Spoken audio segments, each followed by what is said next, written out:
Welcome to the Morning Route Podcast. I am your host, Shane Johnson. We've got something for transportation pros, educators, parents, and everyone who appreciates the important role school buses play in our education system. So grab your favorite cup of coffee and let's hit the road. Hey, good morning and welcome to the Morning Route Podcast. Shane Johnson, your host, and with us this morning, another special guest, Garrett Regan from Minnesota Coaches. Good morning, Garrett. Morning, Shane. Glad to be here. Yeah, man. Appreciate you making the trip over here this morning and taking some time to visit with us. So let's start off, obviously, for our guests, our listeners here today. Introduce yourself, who you're with, and what your role is. Yeah, thanks a lot, Shane. Garrett Regan with Minnesota Coaches. So I serve as the Southern Regional Manager for our locations down south here. Grew up in the bus business, so been on this side of things for quite a while. But yeah, proud to have about 15 years of full-time experience under my belt here. So you know a thing or two then after 15 years in the industry. I'm not sure I wouldn't go quite that far, but yeah, have maybe a few more years of experience than that. My earlier years were a lot less productive, I like to say. Scraping gum? Scraping gum, yeah, trying to fix some seats. Yeah. You know, probably won the award for the worst rim painter of all time in the bus business, I would have to think. Oh, I got a painting story for you, boy. I got fired after about 5 to 7 minutes from painting. Okay, so. Yep. They stuck with me for some reason, so hopefully it paid off over the years. There you go. Yeah. Well, they made a good choice to stick with you, that's for sure. If you would too, maybe the scope of services that Minnesota Coaches does and covers here throughout the state of Minnesota and Wisconsin. Yeah, sure. So we have obviously local school districts across the state and into Wisconsin as well, and motor coach services also. So, transporting on the motor coach side of things, a lot of weddings, athletic events, church groups, tours, whatever anyone needs on that side of things to transport. Business groups. Okay. And then, of course, on the school bus side of things, bringing students to and from school. A little bit about that at Palmer here. And, athletic events and special ed transportation and all that fun stuff. Awesome. Well, thank you for everything that Minnesota Coaches does for the state of Minnesota, Wisconsin, transporting students safely. I know that's a key piece of who you guys are. And you guys have been at it 60 some years now, correct? Yeah. Tough to add them all up. Yeah, it's been a few generations here now. Yeah, we've, like you say, hopefully learned a couple things over the years, but worked with a lot of great people and served a lot of great customers, and it's been fun. Awesome. Well, thanks for that. So a little bit about yourself, as much as you want to share, willing to share. Hobbies, when you go home at the end of the day, what's Garrett like to do? Weekends? Sure, yeah. A few young girls in my life, three kids that my wife, Amanda, and I have. So that takes a lot of our time. Sure. And a lot of fun time. They're running around and starting to get into those activities, a number of things. So we're chasing them around and just trying to brainwash them to get out on the golf course a little bit here and there, to work that in. And so, yeah, that's what I like to do, and hit some balls and get on the course when I can. And take the girls as well, because they like driving the cart and, finding some stuff out in the woods and all that sort of stuff. Well, there's probably a few of my balls out in the woods. They'll find those. So. As are most of mine are out there and still out there. So they don't have to search hard. But how about, I know your background, for people that want to, they can, I'm sure, look into a little bit. But you got a big hockey background yourself. Maybe a little bit of that you did, just again for our listeners know a little bit more about Garrett. But how about your kids? Is there any ice time for the girls? Sure, yes. Yeah, I grew up playing hockey. That was a big part of my life. My dad played at Minnesota Duluth, so maybe he brainwashed me to play, maybe not, but I certainly loved it and ended up having a fun career and played at Notre Dame. Yeah. And we had a couple of good teams there, won the conference championship a couple times, regular season and playoff 2 times each, and made it to the NCAA tournament 3 times, lost the national championship my junior year to Boston College. Yeah, just blessed to be on a lot of good teams, awesome. A lot of good coaches, and, just like the bus business, you meet a lot of good people and try to work hard and, find a place on the team, and had a little bit of ice time here and there, and a lot of good memories. Yeah, the girls they're skating a little bit. Okay. I was encouraged, that we have a pond at our house, and we were out hanging out. It was beautiful, Saturday afternoon, 25 degrees and not much snow. And they said, hey, what about our pond? Should we get our skates and start skating? I said, yeah. So lace up. Shoveled it off, and I had about 6 hours in this weekend between Saturday and Sunday, plus their practice. So who knows where they take that? Just want them to be busy and enjoy what they're doing. Absolutely. And so we'll see where that goes. No, that's fun. Enjoy it. I got 4 kids myself. They're all grown up. We're empty nesters now. So there you go. Enjoy all those moments, Garrett. So awesome. So with transition here a little bit, just obviously, I shouldn't say obviously, sometimes there's an expectation or it's just assumed whatever that you grow up in the business, right? And you're going to kind of next man up, right? Next generation up. Did you ever have, kind of growing up in it, you go away to college, like you said, you're at Notre Dame. Was there a thoughts of doing something else, or you just always knew like, no, this is where I want to be. This is what I want to do. What was that for you? Sure. Yeah. I think hockey played a big role in my life, obviously. In between playing hockey, if I wasn't playing hockey on a certain day in the summer, I was working at the bus company. Okay. So certainly was exposed to that. My dad played a big role in that. My grandpa played a big role in that as well, kind of setting the stages and the expectations there as, we have to be busy, have to be productive and those sorts of things. And so, yeah, I was so focused on hockey that, didn't look too far beyond that, really. Certainly looked into some other avenues. I majored in psychology and I remember talking to my dad and kind of talking through what I should major in and those sorts of things. And his advice at that point was to do something that I was interested in and, see where it goes from there and learn what you want to do on the job. And things fell into place. I certainly believe it was God's plan that has brought me here, and a lot of mentorship from my dad and family. And like I say, a lot of great people in the business that I've been blessed to be around. A lot of our terminal managers were my supervisor many years ago, and they, like I said, they hung on to me and didn't let me go. Those years turned into basically uncles, and now we work together. So it's been a lot of fun that way. But yeah, it was interesting how after, college, I played just a snippet of pro hockey.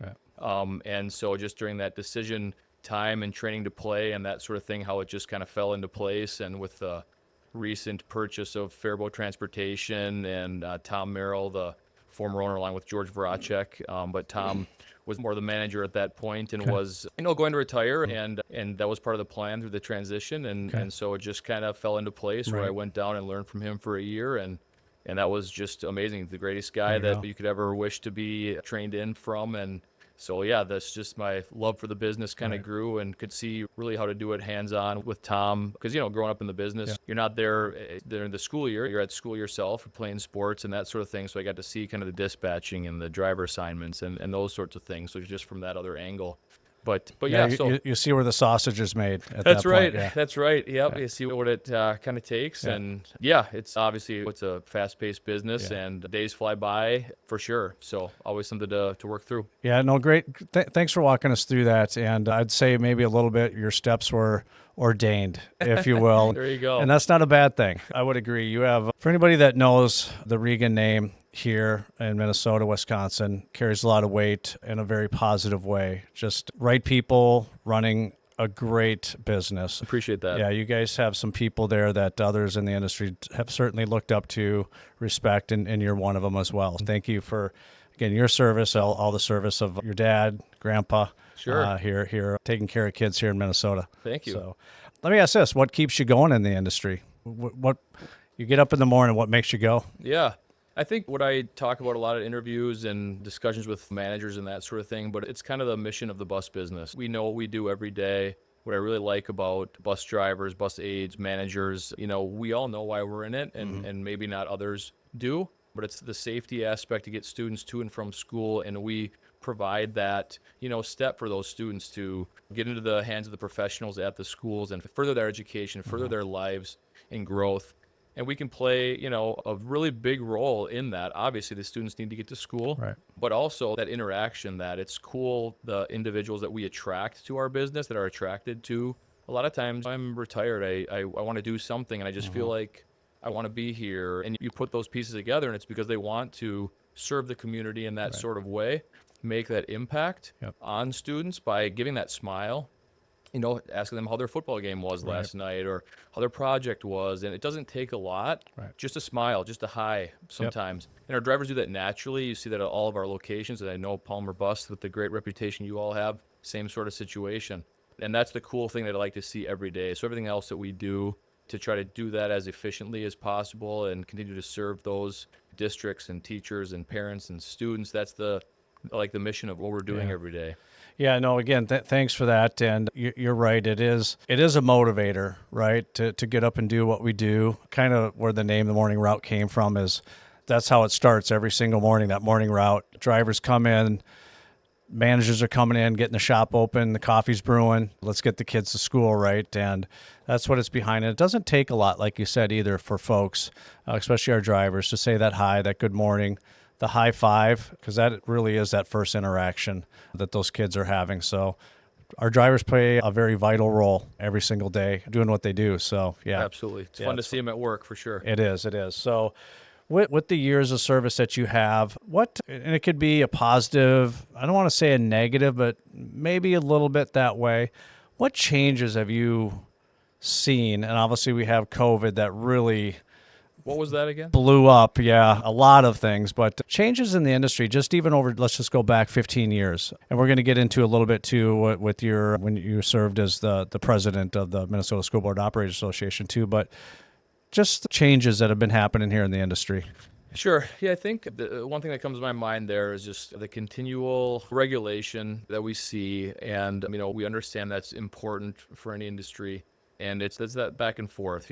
We all, as you know, put a lot of effort in every single day to be as safe as we possibly can to train our drivers and aides and prepare them to be as safe as possible as well. And some guidance is good, for sure. However, just we're walking that line to see what are those requirements that we're required to check those boxes that may take a little bit away from what we're attempting to do every day, and it may actually kind of be a little bit counterintuitive, may distract us a little bit at times, not all the time. And so, some of those focuses are maybe put towards individuals or locations that may not be doing all they need to do. And so I think, again, it's that fine line between those that are having those high standards and keeping those high standards and having those resources to keep our industry safe, because that's what we're all about, and still be in compliance. Right. So it's the safety piece, but it's also being in compliance and what those two things mean. Yeah, and I think we'll get into some more nuts and bolts. I'm going to try to get us there a little bit. And I think there's regulation, and I think it's fair to say then there's over-regulation. And I think sometimes that can have a negative without people knowing, because maybe they haven't sat down with the stakeholders and had that real conversation like, hey, here's something we're thinking about. How does this affect you? Which means, again, transporting making sure kids are getting to school safely every single day. So I think everybody wants to always do the right thing, but maybe it just needs to have one more conversation with the stakeholder at the end of the day of what's the true positive effect or maybe negative effect with that. So maybe we'll try to peel some of those things back here a little bit today. But for sure, you served as the president of the Minnesota School Board Operators Association for quite a few years. You're sitting right now as the immediate past president. So just want to say thank you for your service when you were in the president seat. There were some challenges, I think, Garrett, is fair to say, when you were in that role. Again, the middle to end era of COVID. There was a lot of challenges, I know, so you could probably sit here for an hour and tell lots of stories, but what were some of the more difficult things that you just had to navigate being the president during that time? Sure. Yeah, I look back fondly on my time. Of course, speaking of the MSBOA, very proud to be part of that. It was literally my first few months that we had a conference in the summer where I started full-time in the business, and Troy Nelson, I'm from Minnesota Coaches here, just caught me and said, how much time have you spent at the MSBOA? And I said, growing up maybe a little bit, but it's been a while. And he said, you should probably go to the conference. And I haven't missed a conference since. That's about 15 years ago. Awesome. And it was the second conference that I ended up getting on the board, which, again, you grew up in the business, but how much I was able to learn from mentors across the state was very cool. See what they're doing that's similar to us, what's different, what we can learn from. And so that's been a huge blessing. To move up from second vice to vice president and to president, rather quickly, just from other circumstances and those sorts of things, but also appreciate the faith that individuals put into me. And we had a really good team.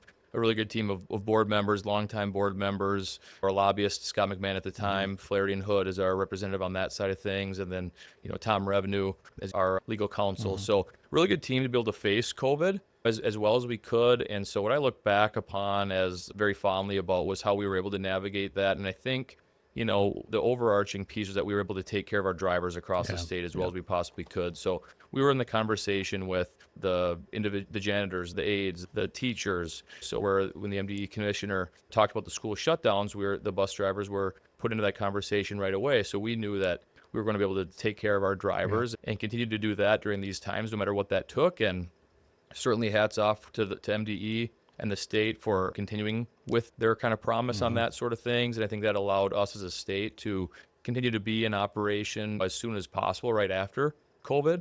And that was a lot of hours of discussions, with the board and with our lobbyists and MDE and the players there, and a lot of back and forth. But and the school districts, they understood the importance of it as well as a whole, and hats off to them as well. So I think it just was a good example of a challenge that no one, saw coming, and we all kind of bonded together Right. as an industry and as a school district, and as a state. And so I look back very positively on what we kind of accomplished as a team there. Yeah, no, thanks for that, and thanks for your leadership during those trying times. We'll say that, and I can say and I know you know other contractors too throughout the country, and talking to a lot of them even during those years, and obviously following those years. But there was a lot of states that were not paying their contractors, which then in turn the contractors can't pay the drivers. So when it was time to restart, they found themselves in spots where they didn't have drivers to fill seats. They went off elsewhere. So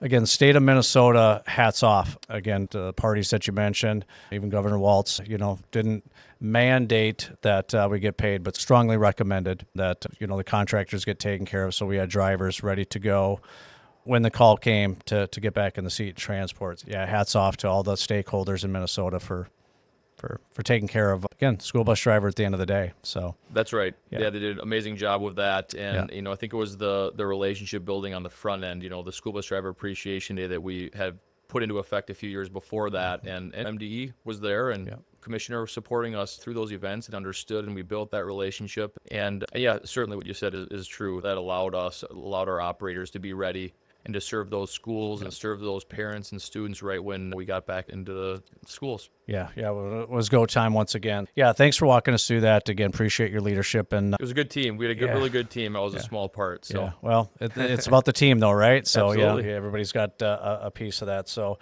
currently, again, with MSBOA, sticking with that for a few more minutes here, you currently serve on the legislative committee. You also chair the legislative committee. Is there anything that you can share? Like, we're looking ahead the year 2025 that are maybe on the docket that, hey, this is something we're kind of looking at, wanting to do, ask for? Yeah, we're constantly looking at how we can improve our industry. A focus of ours, like I kind of alluded to earlier, is trying to get those qualified and capable individuals in the seats of our school buses that we can be as safe as possible. And so a couple, small things, but big things. We're looking at background checks a little bit. Get into a lot of detail pretty quickly here, but all of our school bus drivers across the state are required to send in a background check, a BCA background check that the state analyzes and then sends the individual basically a letter saying if they, passed or failed the background check. And one piece we're looking at is, hoping that the results of that background check, not just whether it passed or failed, but that the results could be provided to that individual. Right. We've seen it across with our membership where an individual that we don't know very well comes in as an applicant and nothing on my background check, goes through the process, but then receives a failed background check without knowing. Could be a mixed up name or a common name.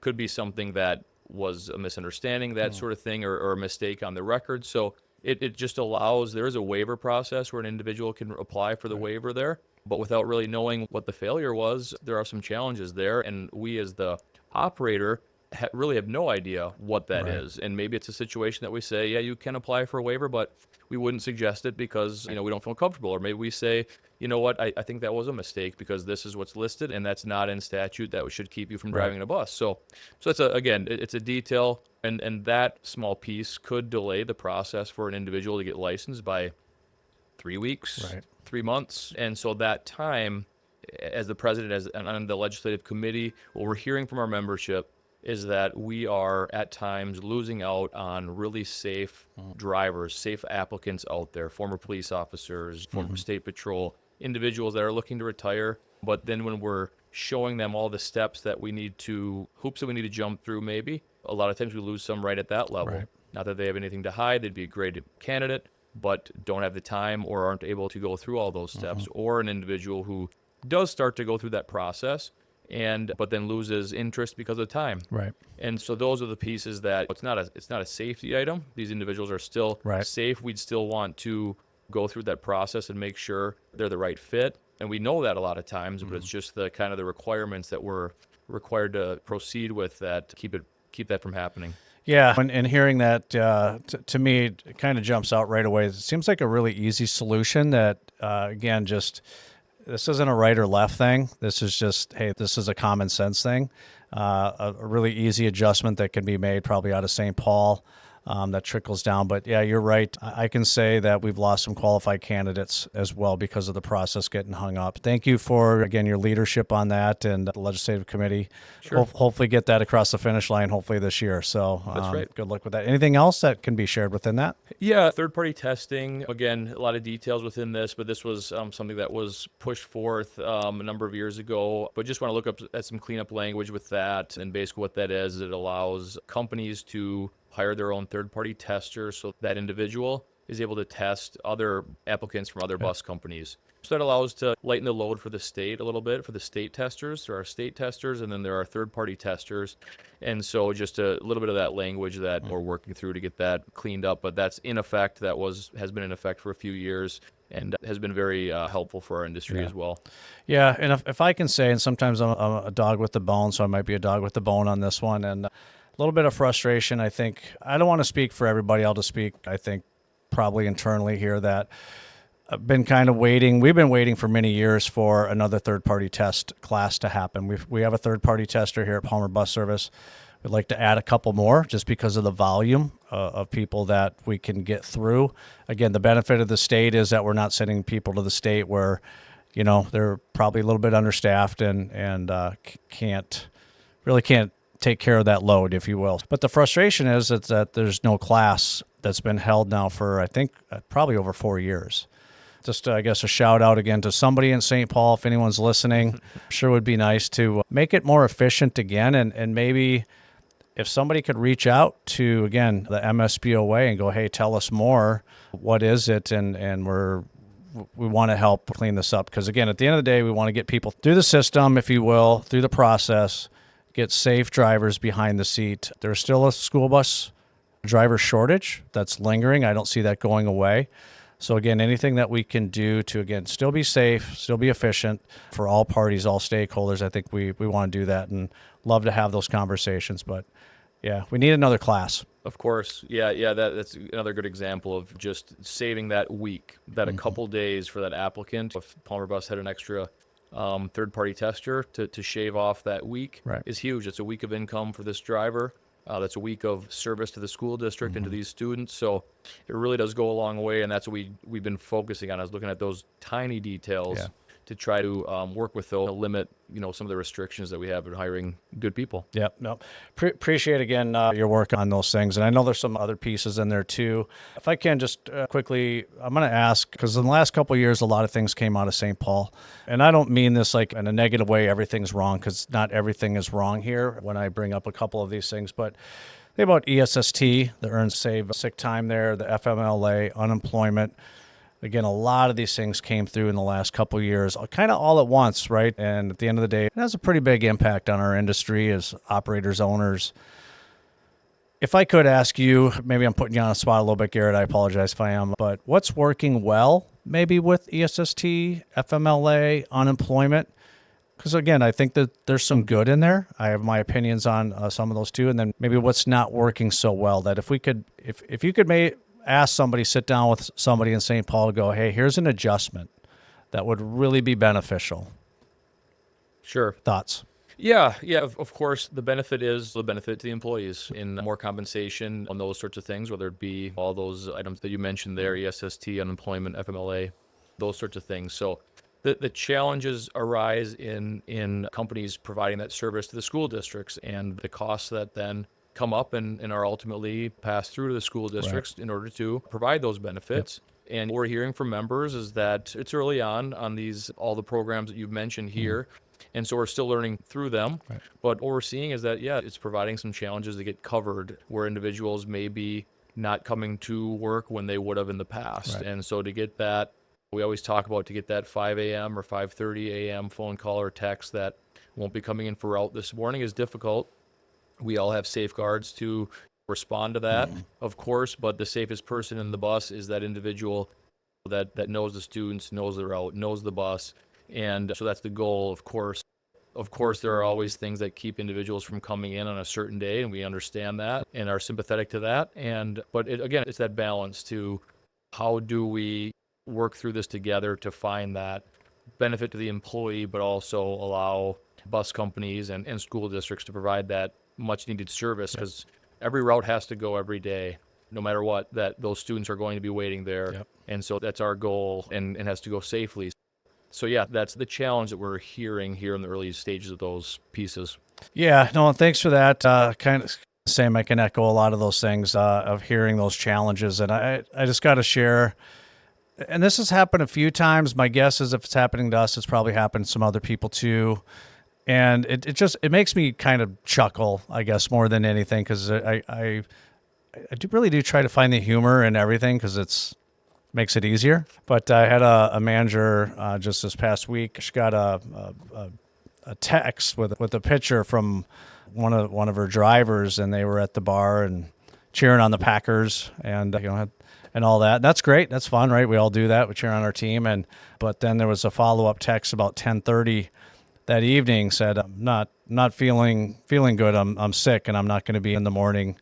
Kind of that ESST piece, and it's like, well, I guess you could probably not feel good too from maybe indulging too much at the. But again, it's that thing, and not everybody does that. It's just, to me, it was kind of an example of an opening that I think some folks are going to definitely take advantage of, which is unfortunate, because there are times that it's totally legitimate. I agree with you, Garrett, and we want to be sensitive to those needs when someone's legitimately not feeling well or going through something, and we want to support our employees at the end of the day, 100%. So, but again, people are people, and they're going to try to find those loopholes, use them.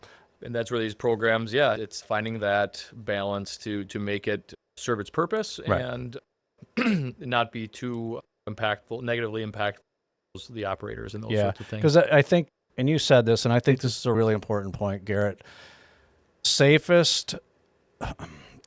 The safest thing to happen every day in a school bus is to have the same driver in there. The safe driver, the same driver, the one that knows the students, knows the route, knows the road when it's dark yet in the morning, where that curve is, where those students are going to be standing, maybe at the end of the driveway, versus, you put somebody in there. Our subs are great. I'm sure your subs are great too, and they'll drive any route at any time. And sometimes, though, even for a sub, it's the first time driving that route, and they're not sure of exactly the curve in the road or exactly where the student might be standing at the end of the driveway. So we still want our subs. We need our subs, but the safest thing every day is to have that consistency with the same driver in that seat. I think that was a good point you brought up. Sure. So and you said this too, and this is a piece. These things, when they come out of St. Paul, obviously it costs money, right? And that's business, right? That's just the business part of it. For us, we have to turn around then and negotiate those costs back to the district. And again, to me, it's kind of fun. It's the sport of it. And we hear, I'm sure you do too, and I'm not saying anything that people don't know. A lot of times we get back from the district, well, we don't have the money for that. It's not in the budget. And I get that. I understand that completely. I have no fault with that whatsoever. So again, the cost has to come from somewhere, right? It's somebody has to pick that up. And so again, it's still navigating all of that then, right? The benefits, taking care of our employees, absolutely, but it has to come from somewhere. So my question then, where I'm going, is, way back in the day, there used to be 2 pots of money out of St. Paul. And I asked Jenna Fromm this a few weeks ago on a podcast, her thoughts on it. Is there does one outweigh the other, having 2 pots, again, coming out of St. Paul? You have a transportation fund, then you have the general fund, and that's just kind of taken care of, or does it not matter? It's on that? Yeah, that's a great question, and so I believe that was a little bit before my time, where there were 2 pots of funds there with a kind of a transportation. Yeah, it was back in the day. back in the day. So yeah, and it's been brought up within our members and our board, would that help school districts, because the funds are there and they can allocate that amount. And I think it just, without seeing it in action in the past or doing much research, and I'm sure it's that case in other states, most likely at this point. So without seeing that, you'd think that if there were those funds, and there were ample funds, that may help the school district. If there are funds in there, but it but they're not sufficient to the needs of the district, because every district is a little bit different. The sizes, the demographics, et cetera, Right. has a huge impact on the costs. And so how do you find that formula would be very tricky. Yeah. And so, yeah, I think that's an idea that has been thrown out. And I think I would love to get the feedback from the school board association or superintendent's association to kind of see what, if that would help. Maybe it would, and maybe they'd say for a reason that we don't know Right. as operators that it isn't their desire. But it was in place in the past, by understanding, and I'm not sure why the change either. But yeah, certainly it's an interesting piece. Yeah, and it was before my day as well. I think you and I are about on the same timeline of really getting started in the industry. So it was before my day as well. I've heard a lot of positives from it. I don't know all of it either, to be honest with you, but it's just an interesting concept. Is it a time and place to revisit that and relook at it again? I don't know either, even from sitting from obviously the St. Paul side of it, the school district side of it, what makes sense. I look at efficiency as money. That's kind of how my brain works here. And every time you have to go back and negotiate, renegotiate, and you're kind of going back and forth with numbers, right? And sometimes to do a contract, it might take 4 or 5 visits.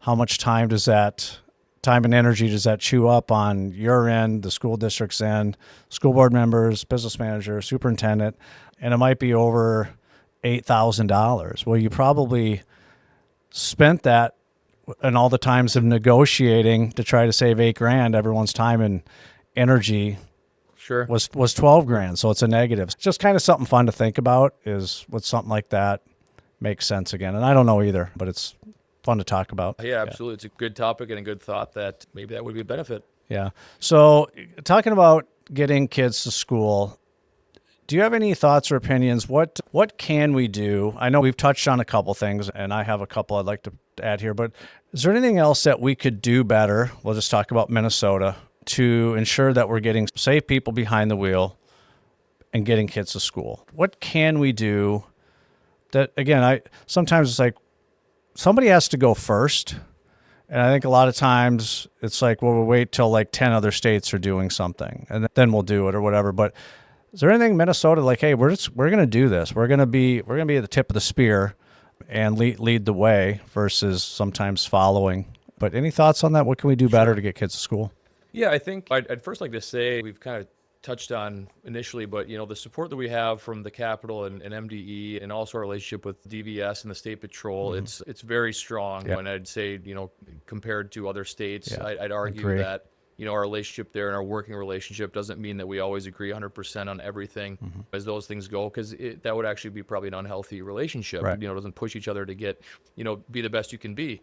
And so preface it with that piece, but I think in general, it's just kind of continuing to listen, and I don't want to give too general of an answer, but I think once you get into, there's a lot of little details. We've talked about some of them already today, but a lot of specifics that build up to that. And I think it's just and you mentioned it earlier too, it's the open-mindedness to know that there's another way, another angle on a certain situation that maybe operators are dealing with, or maybe that the State Patrol is dealing with, or DVS is dealing with, and we can help each other. I think we do a really good job of that.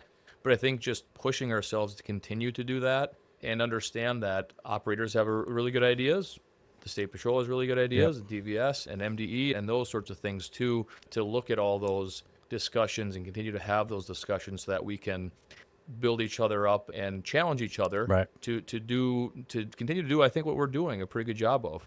Yeah, no, I can appreciate that. And I fully agree with all of that. Because again, it goes back to where we really started earlier today about team. And you said you played on a team, and Minnesota coaches is a team, right? And that's what this is too. When you're working with the different stakeholders, more times than not, I have no idea until they tell me what it is from their position. It's like, oh, I didn't know that. Right now that makes sense why we can't do that or why we have to do that. So again, when you have those open conversations, keep the dialogue going. Because at the end of the day, we all want kids to get to school safely. That's the bottom line, right? For me, I kind of sit here, again, I'm just kicking tires. That's all I'm doing out loud. And I know, again, talking to other contractors, other states, some things that they do.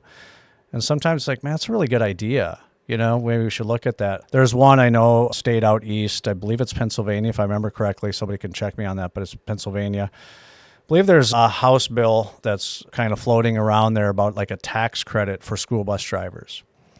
And I think that's a good idea. Maybe something along the lines of just say, I don't know what it is. You got to drive 500 hours a year. It has to be documented, right? Through payroll processes. That's pretty easy to prove. But say somebody drives X amount of hours and they get a tax credit from the state, right? So just then I know that the argument is, well, everybody wants a tax credit, right? So it's a thing that has to be. But I think there's some creative things that can be done to, again, incentivize people to want to be school bus drivers, right? So it's a shortage. We're still dealing with it. So I think that's the big thing, and I think that kind of comes back to the theme of my belief in the bus business is just not letting those very safe and good applicants pass by. Let's get them in the industry because we want them to be here. They want to be here. Right. So is it incentives? Is it assisting with training? Is it lessening the requirements? What are those many different ways that we've been brainstorming on for a number of years, and it's going to take more because this driver shortage is probably not going anywhere. It's not, and here's something I haven't done, so I'm just going to give you a glimpse into some numbers that I'm looking at. I don't want anybody crushing me with comments, please, on this, so I'm still doing research. But I do know this, that we are on the cusp of Gen X getting ready to retire. And Gen X is the smallest demographic that there is. And so in the next 5 to 10 years, you're going to have these folks, again, a small number of folks in the retirement pool. And again, as we know in our industry, that's where we pull a lot of our drivers from, right, is retirees. I think in the state of Minnesota, again, I'm early in getting my facts here, okay? But I think state of Minnesota's got like 7 million people. According to some different sites that I found on Minnesota, the Gen X is about 1 million people, right, in that ballpark. So when you start extrapolating this out, you have 1 million people that are going to be retiring here in the next few years. How many of those, want to be a school bus driver? When they retire, want to drive school bus? I don't know, but it's probably not a lot, right? Maybe 80% or so, right? You think so? All right, we'll go with that. So I'm going to look back and go, hey, Garrett said 80%. But again, we're early on. But when you start, start chipping away at that, right? And you finally get down to it, again, going back to what you said, a lot of regulations that people have to go through, a lot of hoops people got to do, written tests, right? We all want safe bus drivers because if we don't have a safe bus driver, we're not going to have a business, right? You're going to basically be on a list of don't hire this company. So a lot of times we're self-policing ourselves anyways because we want to and need to. But we all want safe bus drivers. So by the time you whittle away at 1 million, I'm going to really be interested to know what that number is. So I would say you think we're in a school bus shortage now? Just wait. Sure. I think it's going to get worse because again, this small demographic is going to retire. And it's the smallest demographic, Gen X, and I'm in there. It's going to be interesting. So I would like to say out loud, again, all stakeholders, we probably need to get together and someone needs to be really looking ahead of what do we need to do today and tomorrow to be ready for next year and the next 5 years to make sure that we have safe school bus drivers driving our kids to school. Mm-hmm. Otherwise, it's going to be here before we know it, and it's like, oh crap, we didn't see this coming. So Garrett and I are raising the flag today. There you go. Hey, pay attention. Shane said it first. I think it's a great thought. I mean, to be proactive, that's our business, right? Mm-hmm. You know things are going to come and slap you in the face in the morning. Yeah. Either way, so you got to be as prepared as possible. And I think, even if we have a year or two where there is a good hiring streak across our industry, knowing that will hit us at some point or continue to. Right. And find those. Yeah. So, maybe something we can even talk about internally at MSBOA and maybe just start formulating some numbers and ideas, concepts, or with that, and like I said, be proactive as we can with it. So again, just something to look at. So it's common.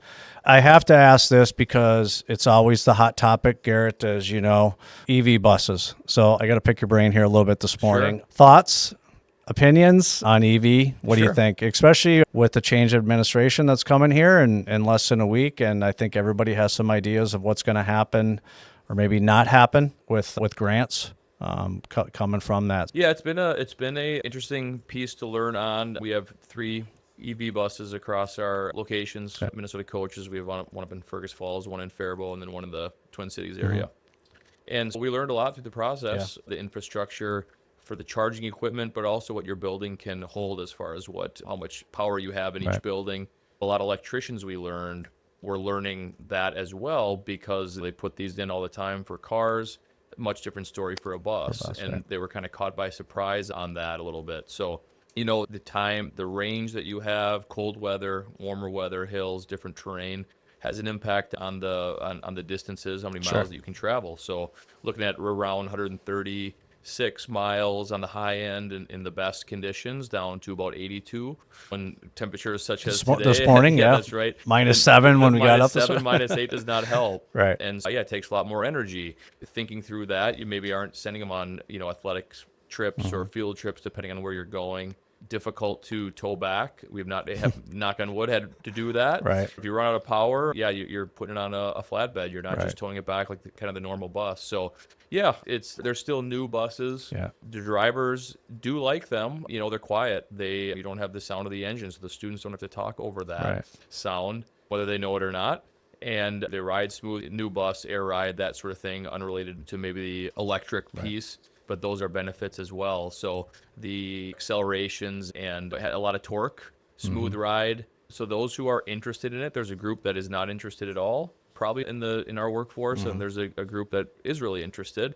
And it's kind of like a Ford Chevy situation, different bus, different power, engine gas, diesel gas, all those sorts of things, propane. So it's just another piece out there that, those who probably like it really like it, and those who don't maybe don't. And for sure, I think at this point, just kind of the cost of those buses, last I looked, which was somewhat recently, about 3 times the cost of a normal diesel bus. Difficult to support that for long periods of time without the grants, for sure.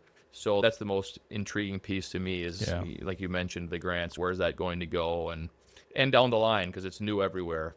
Maybe 5 or 6 years is the longest that they've been out there in general. Maybe a few more years than that, but so we'll see where they go. Yeah, it's going to be kind of fun here to sit back with a bag of popcorn here in the next year and kind of see what happens here. And I've been asked before, why are you against electric? I always tell people I'm not against electric buses. I'm not at all. I think it does have an application, and if somebody wants electric, go ahead. The other thing I don't like, again, it's just more of that probably conservative piece a little bit on the financial side of being carried by the taxpayers. I believe if it's something that people want, it'll go, right? Supply and demand type of thing, and people should be able to buy it without it being supported on the back of taxpayers. So, so that's where I fall on it. So again, it's going to be interesting here to see what happens.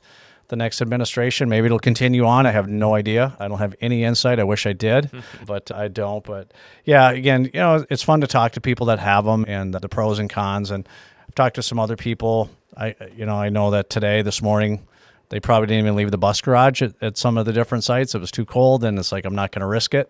So they sent out the old trusty diesel and to run it, or the gasoline. It was interesting. I had Paul Garkey and Chris Wirtz on podcast, and we were talking about it. I was really surprised about the percentages of sales for Bluebird in Minnesota. They said 85% Bluebird sales in Minnesota are propane and gasoline.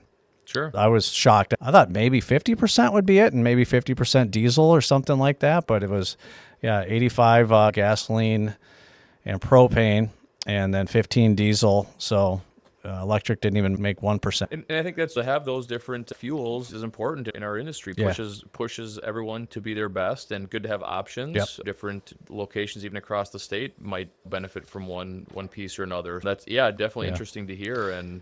But again, we're looking at 4 fuels that are out there. Yeah, it is. And I love that too. Like we said, I love the options, because not one size fits all, right? And I think that's fair to say, whether it be contractor, definitely state to state, excuse me. So again, those options are fantastic. And hopefully, we're still given that over the next few years. So again, we'll see. It's fun to watch.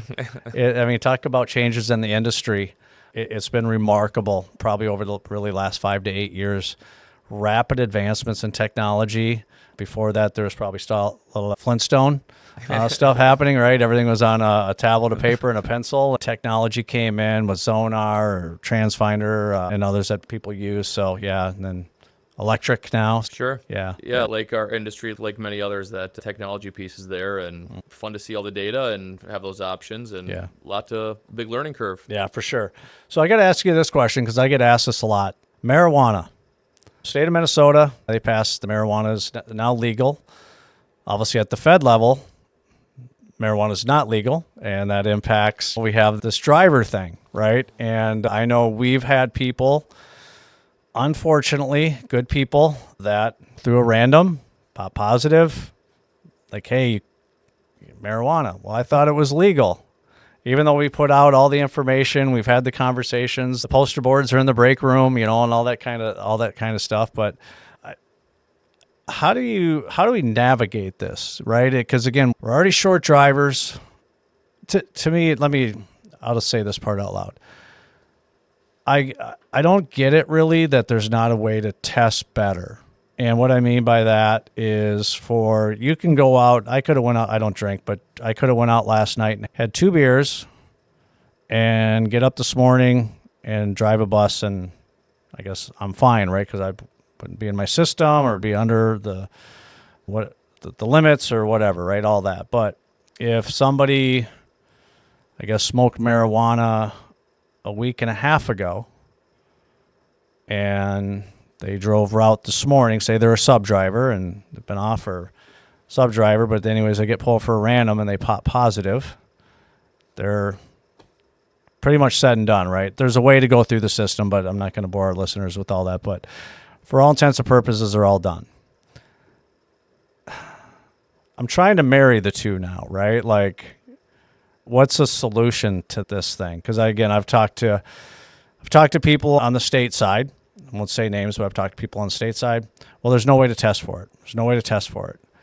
And a lot of times that's what we hear from the applicant or the driver or whatever is like, well, I was at a party 2 weeks ago and it's not a lifestyle. I don't know. Maybe there isn't a solution, Garrett. I don't know. But it brings up so many questions, so many different ways to go on this. But I think the start of the challenge is that the Fed and the state regulations don't match up on the DOT side of things. Yeah. So we are just in these uncharted waters trying to figure out how to manage it. Of course, the education and passing that along, because that's what we're required.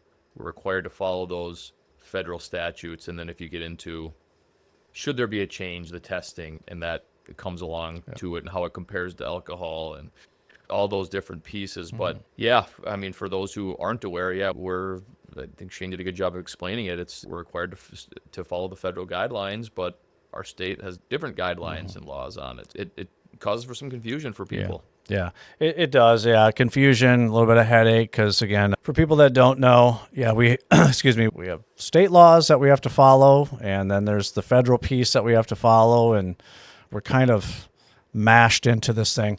Excuse me. This was many years ago. Governor Walz was then, at that time, he was our congressman down here in the southern part of the state. And I had a conversation with him, self-employed. Anyways, we were talking about, again, just the challenges of the business, right, and drivers. And I remember he said, Congressman Walz at the time said, listen, there's not much I can do to help you. You guys are stuck in basically the trucking industry. You're just basically a cog in the wheel. I'm kind of paraphrasing a little bit what he said. But until you have your own industry, like, this is what it is. So we're lumped into really the trucking regulations, the over-the-road truckers, and that whole program, which again, as you know, and again, we don't have all the time in the world here today, but since we don't have our own thing, that's school bus only, that's where we fall. So again, we have a lot of rules and regulations that are put on us that really are not school bus related. So, until we can maybe some change there, it's what it is. Right. Yeah, I'd agree. We're in that middle piece, that following direction from both, and understandably to a certain extent. And when you begin to kind of peel that back, it's difficult to determine where that's going to go. So, not to put you on spot, it's just maybe a yes or no, because there's too many layers to this. Would a school bus only CDL make sense? I'd say yes. Okay. I would agree. And we can talk about that later, but sure. I think, when you talk to probably anybody in any state that's in our business, Pennsylvania, probably Washington State, Texas, everybody would probably say yes, right? So Again, I think it empowers our state and our industry a little bit more locally to make those decisions and allow us to be as efficient as we can for our customers and not have to be required to follow all those guidelines. Not like the guidelines are bad, but we can kind of modify those guidelines to best fit Minnesotans. Yep. I agree with that. Again, a lot there to peel back for sure. But again, fun to talk about it, have the conversation. All right, Garrett. So we're gonna wind down here. So just a couple more questions here, really quick. So School Bus Appreciation Day right around the corner.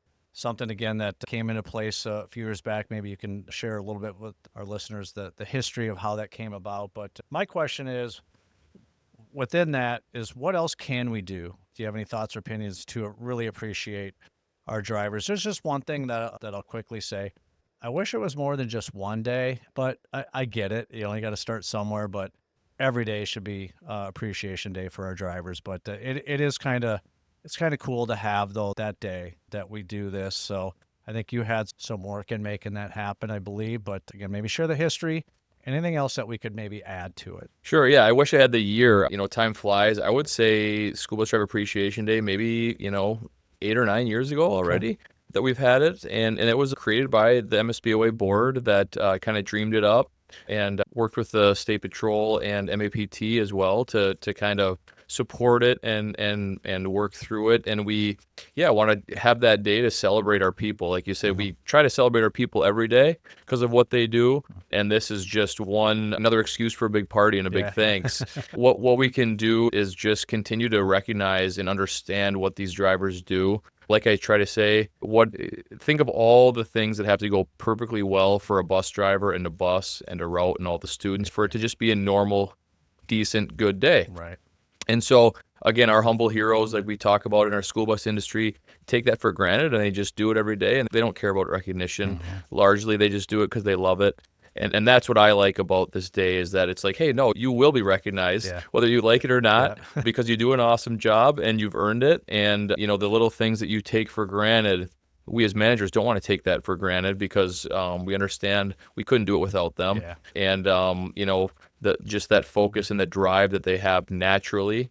And that's the fun stuff. I mean, celebrating successes and every day is a success if get those students to and from home safely, even though it was a challenge with delays and weather and other things. What you can accomplish every single day as a bus driver is the payback and the feeling that you get is, maybe I'm biased, but it's a pretty cool feeling. No, and I agree with you. A quick story. So this is several years ago. My father-in-law was driving a route, and it was actually before Christmas. So it had nothing to do with School Bus Appreciation Day. But I remember him talking about how he would get some little cookies, just little gifts, like a little trinket that a student would bring on, and Merry Christmas, That meant the world to him. And again, just that appreciation, and that's why they do it. I mean, our folks go out there and they get up early, drive in the dark, drive in the rain, drive in icy roads sometimes because they care about the kids. And so I hope that whoever is listening to this and hears this, appreciate your school bus driver every single day, but the day that's coming, really recognize them. And like you said, cheer for them and thank our school bus drivers for what they do. Yeah. It's fun to see those. Just a couple examples too. You see the rough and tough gentleman that doesn't say much around the office, but then you go to the transfer site and you see him with 4 or 5 young kids, and he hit the smile. It's like, hey, I've never seen that smile before. And it's just truly loves it. And, just what that gives to these individuals and who gets more, the kids or the driver sometimes. Right.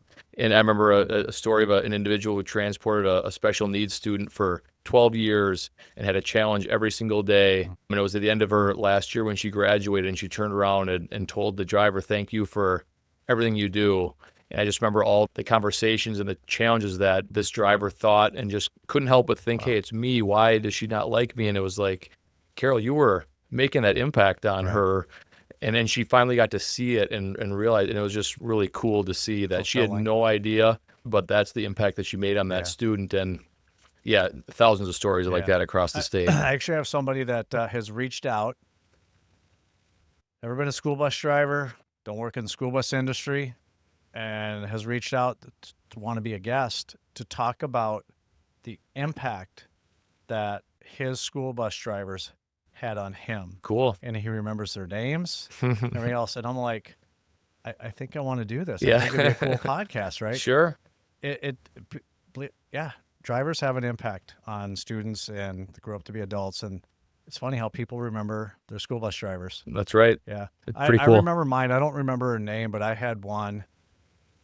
Looking back, my guess is, Garrett, she's probably in her 30s. Probably looked like she was in her 60s, right? That was back in the day, the old gassers and the manual transmissions and everything else. And probably had a cigarette hanging out of her mouth picking us up. But I remember her, right? Mm-hmm. You know, I don't remember the name, but she was a little cranky. But I don't mean that in a bad way. It was like, yeah, get on and grab your seat. And we all did, right? And it was fun. And yeah, it's still memorable. So yeah, it was very cool. Yeah, one of those. But anything that we didn't cover today that you'd like to just hit on real quick and share? Or? I think we touched on a lot, and appreciate your time, appreciate your service, obviously as a MSBOA board member now for a number of years, and service to the industry for a number of years, and the Palmer Bus for hosting this and putting this together. I'm honored to be part of it and asked to be a guest, and it's cool, just the many players within the industry that we've talked about, from the capital to MDE to operators, parents, teachers, DVS, State Patrol. Hope I didn't miss a few. There's a lot of individuals that allow us to do what we love to do, and we appreciate that. And there's a lot of challenges that we face. We push ourselves to aim for perfection, but we've accomplished a lot as an industry, and we want to keep going. Yeah, no, appreciate that, and just echo that back to you. You know, appreciate all years of service that you've had to the industry, MSBOA, president, immediate past president, on the legislative committee. Hopefully you still find some ice time and golf time to do that between all the other things that you're doing. And again, all the years of service, just the Regan family as a whole has had. Again, you guys are inspirations to many others. I think, like I said at the beginning, people look from afar sometimes, and maybe you might not ever hear it or know it, but people watch and listen, and what are they doing type thing, in a good way, in a positive way, right? I think try to model a lot of things that you guys do. So again, thank you again for your service and all that you guys have done. So I got to end. This is the last question, most important question you're gonna get here yet. So on the morning route, we're about coffee. Like I said, the morning route does not happen, as we know, without the coffee makers going at every single terminal and Sure, the drivers having that cup of joe before they go. But with that, if you had the opportunity, Garrett, just one person in any period of time, doesn't matter, time period, who it is or anything, but maybe a person that's inspired you, or you just like, hey, I've always loved to just meet this person. I have one question for this one person sure, that I want to ask, but if you could have a cup of coffee with that person and just bend their ear and have that conversation, who would it be? sure. Yeah, good question. Let's go with Justin Thomas, the PGA golfer. Could be any of those guys. Just maybe they could improve my score by one stroke, something like that. So there's a lot of strokes to be improved. Yeah. But yeah, what direction you want to go? Hockey, the business world, or the golf world? But that's what's on my mind now. Yeah. So I'd probably go in that direction. Yeah, that's pretty cool. Yeah, JT. That's right. Just to shave a stroke, man. I'm just looking for anything one. You can help this dumpster fire of a swing, right? So I'll speak for me. That's what mine is. So I think the best club that I have is probably the foot wedge. Yep. Yeah, that's most helpful. Yeah, the foot wedge. So, but hey, man, I appreciate it, Garrett. Thanks for the time. I hope you're willing to come back here at some point. Look forward to it. I just say this: anybody that's maybe listening, if you have I just want to throw this out. If anybody has a question about anything that Garrett and I talked about, or some other guests that we've had on, please reach out, get a hold of us, and if I can't answer the question, I'm going to get it to the guest that was on and get it to them to ask, or obviously invite them back going, hey, I got this really good question. This is going to take us about 45 minutes to peel apart. So for folks to do that, but no, I appreciate you here today. And like I said, we're going to have you back. Thanks a lot, Shane. Appreciate it. Glad to be here. Thanks, Garrett. Take care. Take care. Thanks for listening to today's episode. Stay up to date with the podcast by following us on social media. Don't forget to subscribe to the Morning Route Podcast YouTube channel.